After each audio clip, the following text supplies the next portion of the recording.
This next person is the reason we all are here at the open space. Please put your hands together and make it welcome. Make it welcome.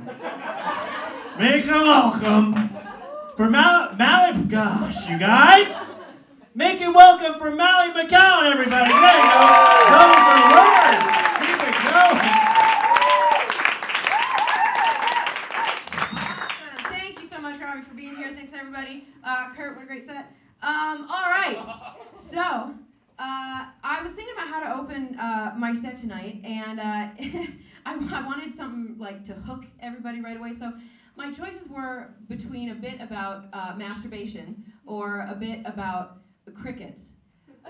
So, I'm gonna go with crickets. So here's the thing. I have like a secret fear of crickets. And that's not just because they're bugs and I'm a girl, but it's because they make me feel really self-conscious. And here's why. When I go, and maybe you'll notice this too when you're like out at night next time, I swear to God. You'll be walking down the sidewalk, like when I'm walking my dogs or something, and I hear them really loudly in the bushes next to me, and they're chirping away, and to me it seems like they're having a great time, they're laughing it up. It's like, Autumn, your tympanum looks so thin right now. Bridge, I know, and if you just stick to the grass that the dogs pee on, your skin complexion is like pure green. But then I walk past and it's like,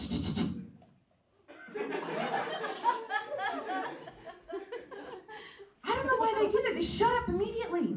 And it's like they're saying really mean things behind my back or something. It's like, oh my God, Bridge, she is like 1,000,000 times our size, literally. And sometimes I get so quiet, I get really paranoid. I feel like they're like plotting my death, and they're gonna come after me in the night to smother me with little tiny pillows. But no, I'm trying to be more optimistic these days, and so I'm trying to like manifest the things I want to happen. And so I'm just, next time I'm gonna think that they're gonna like plan my surprise party. God, that would be the worst surprise party ever. I go home, I check in my mail, and open the door and the lights are off, but something is amiss. And then I turn on the lights. And then a fucking 1,000 crickets leap out at me from the walls. Fucking get the fuck, they're all fucking everywhere. That's the worst. That's awful. But you know what? I would be the asshole here. It's not them. It's because what I'm supposed to be polite and I'm supposed to act surprised. But my reaction would be going on a murderous rampage with Raid, making sure every one of those fuckers was drowning in poison. And then I go to the kitchen and I see the cake. I'm sorry, my friend.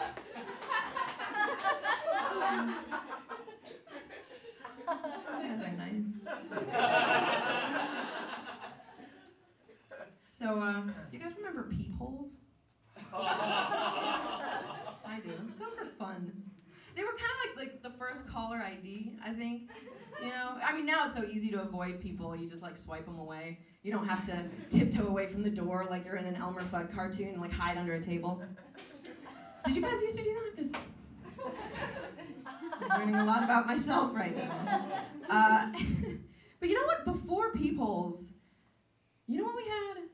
We had drawbridges. How's that to avoid somebody? Like you'd look down from the tower like a mile away. Quick, pull up the bridge! Nancy from the next castle's headed over. She smells of the plague. Her bodice is too tight. And no, I don't want to go to her fucking improv show. Pull up the bridge!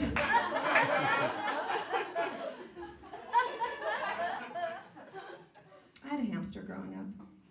And I just learned recently, and this is really a true fact, hamsters only blink one eye at a time. Thank God, because for years I thought he was just trying to get me into bed.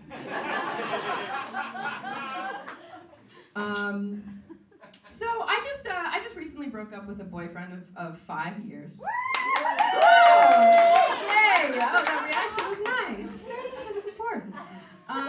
But yeah, it was very growing and poignant because it was a pretty dysfunctional relationship, and I had to come to terms with the fact that I am now a recovering codependent.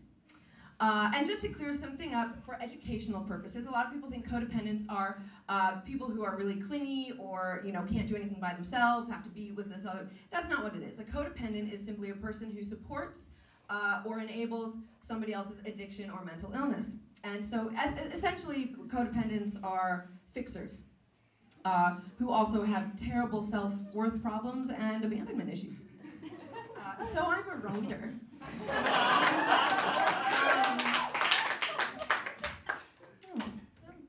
Thanks for coming, guys.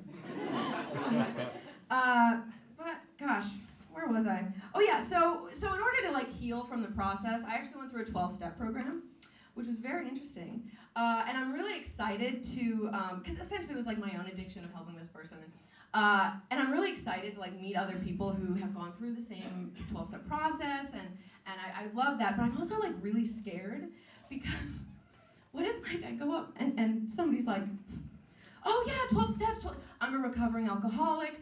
I spent 10 years tearing my family apart. My wife left me, the love of my life, Linda. My kids won't speak to me. I got jaundice coming out my ears. My liver has 3 days of kick left.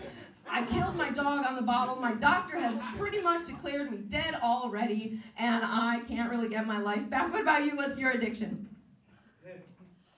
I was addicted to being nice.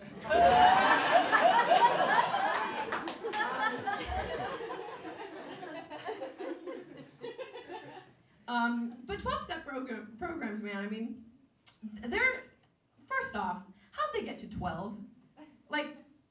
Who made that number up? I'd really love to go to the first meeting and see what that was like. All right, boys, all right. We know we have a problem. We know our lives have become unmanageable. We're gonna kick it in one step. The next day they come in all red-faced and blurry-eyed. Oh, God, boys. We're gonna need one more step. Cut to step 8. God damn it, this is not a hopscotch match. This is my life. When are we gonna be done? And then all of a sudden, a couple weeks later, they're at 12, and it's I'm feeling pretty good today. I baked my kids 12 baked potatoes. I ran a 12-minute mile. I had 12 on the lotto ticket. I didn't win, but I just felt good about it. I think 12 is the magic number. I got one more story, because I have to end with my masturbation bit. So after breaking up with somebody, I found it very difficult to get back in the swing of things. I went a whole 3-month period where I just refused to masturbate, because it's not that way for guys. Guys they go home from a bad date and they're masturbating on the way back. But for me, it's like masturbating after a breakup is like having sex after a family member dies. And so it's oh no, I'm just gonna be thinking of grandma's rotting skin smell and her bad art collection. And it's gonna just take too long. I need to mourn my loss. But so I eventually I brought myself to it. It was a chore. I'm fine, I guess I'll do this again. I guess I'll do my 2013 taxes. Fine.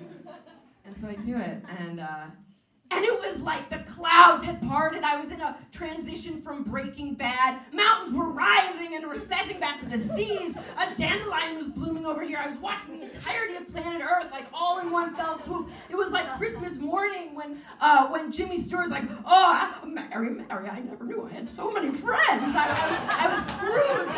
You have a shilling, and you have a shilling, and you have a shilling. I need to call Bob Cratchit. I need to call my mother. And Tiny Tim, you gotta wash that cane.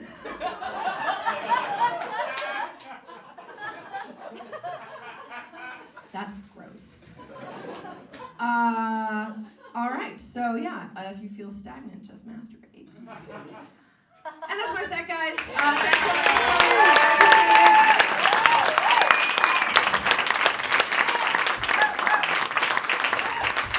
Keep it going for Mallie. Keep it going. All here in return.